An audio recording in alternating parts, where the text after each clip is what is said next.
You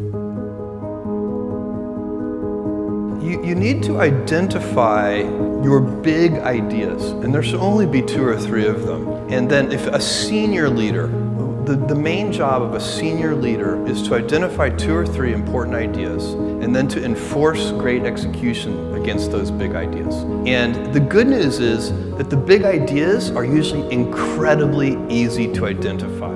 You shouldn't need to think about them very much. You already know what they are. Let me give you an example. For Amazon, the consumer business, the 3 big ideas are low prices, fast delivery, and vast selection. You don't need, it's not the kind, and the way you know that they're the big ideas is because they're so obvious. The big ideas should be obvious. And by the way, it's very hard to maintain a firm grasp of the obvious at all times. So little things can distract you from the obvious. But you have to back up and say, these are the 3 big ideas. How do we always deliver things a little faster? How do we always reduce our cost structure so that we can have prices that are a little lower? And the good thing about these big ideas is they will be stable in time. So I know for a fact that 10 years from now, customers are still going to like low prices.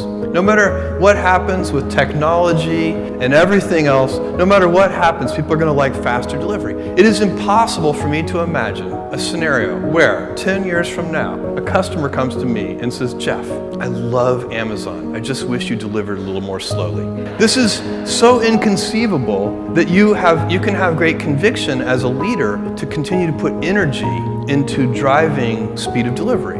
And whatever you're, in AWS, I know that customers, they like low prices, they like availability, they don't want the services to be down, they like data security. It's not very hard to figure out what the big ideas are, and then you can keep putting energy into those things, and you spin up those flywheels, and they'll still be paying you dividends 10 years from now. And what I'm saying, I'm putting it in kind of a business context, but for those of you who are in government, these principles would apply identically to a government organization. You should figure out what the big ideas are and just spin up flywheels. Get those things rolling.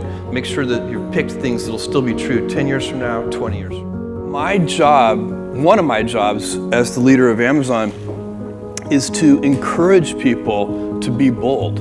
And people love to focus on things that aren't yet working. And that's good, it's human nature. That kind of divine discontent can be very helpful. But it's incredibly hard to get people to take bold bets, and you need to encourage that. And if you're going to take bold bets, they're going to be experiments, and if they're experiments, you don't know ahead of time whether they're going to work. Experiments are by their very nature prone to failure, but big successes, a few big successes compensate for dozens and dozens of things that didn't work.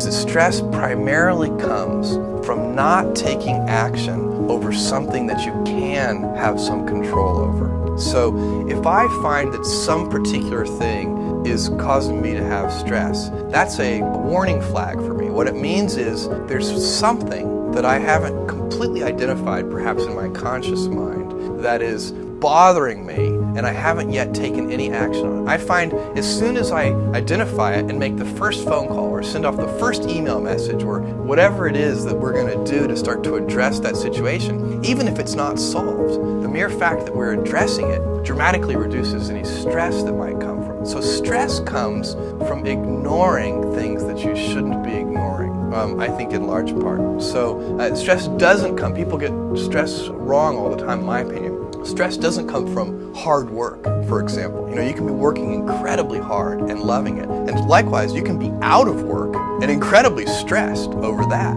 So, and likewise, if you kind of use that as an analogy for what I was just talking about, if you're out of work, but you're going through, a disciplined approach of, a series of job interviews and so on and working to remedy that situation, you're going to be a lot less stressed than if you're just worrying about it and doing nothing.